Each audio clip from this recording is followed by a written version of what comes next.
What's going on, guys? My name is Luke Mitchell. And my name's Corey Beer, and we make up the MB team here at Greenfin Realty. And today is Friday, June 22nd.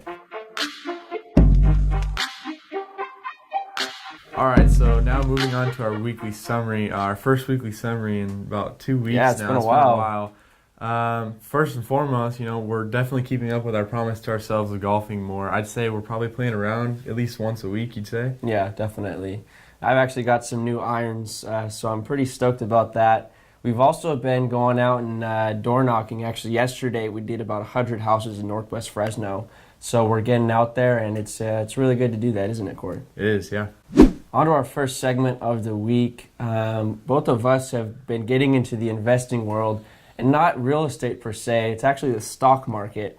We downloaded I've had it for a little while, but we've been using Robinhood. For those that don't know, Robinhood is a very user-friendly app. It allows you to do all of your trading by yourself. You don't have to consult a stockbroker. You don't pay any fees or commissions, and it's really cool. We've been getting into it. And what do you think about it, Corey? Yeah, Robinhood is great. It's very user-friendly, and honestly, it's just a really good-looking website. It's good to go on there and look at your stocks. Always good to see the green bars going up. Today is not so green, no, is it? not really. But another thing that we both feel strongly about as far as stocks is a good rule of thumb is they say about 10% of your savings to keep in the stock market. Obviously, you don't want to put all your money in the stock market just because there's a chance you could lose a good amount of money. Yeah. But we both agree that it's always better to have, roughly that 10% in the stock market because you can definitely make more money having your stock or your money in the stock market versus in a savings account. It's just sitting there and you maybe get 2 cents of interest. Couple cents every couple of months. Yeah. I mean, unless you have like $1 million in there, it's not going to be making you anything. Yeah. And what's the worst that can happen? Say it goes down 10%, your portfolio, which is really crazy. If people would freak out. Yeah. Right now, it's not like we have a ton in there. Maybe we lose a couple $100, but we learn a lot about investing that we wouldn't have if our money was just sitting in our, bank accounts.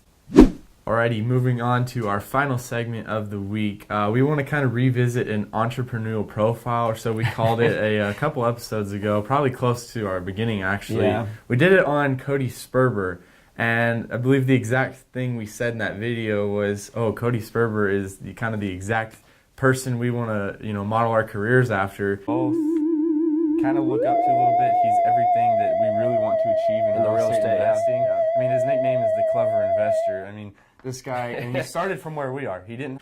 And, just the more and more we've really been paying attention to him, kind of following his stuff, we're realizing he's the opposite of what we want to be. And by that, I mean, he's just that very stereotypical, just in-your-face, arrogant investor, throws his money around.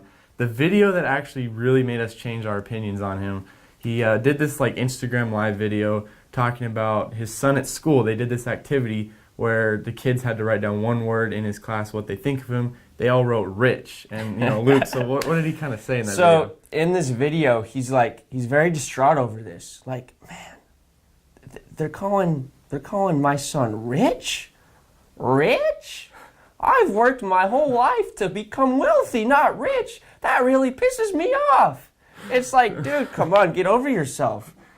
This is a guy who we think, there's two different kinds of rich. They're rich and wealthy. People who are income affluent and people who are balance sheet affluent.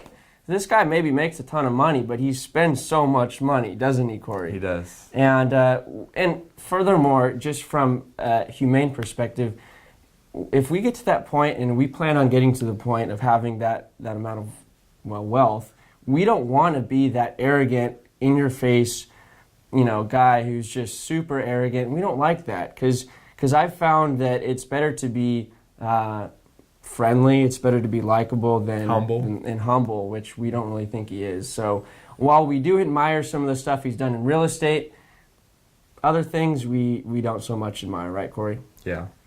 And that brings us to the conclusion of episode 13 of the Luke and Kory Show. As always, we greatly appreciate your support. Yeah, we do. And something to look out for is the MB team's back at it again. We have another open house at Robert Clay's listing, an agent here in our office. It's up in Oakhurst. Man, this house is unbelievable. It's beautiful. If you want to check it out, go to 46312 vistadelrio.com. Then you can check out all the pictures there and really see how great this house is.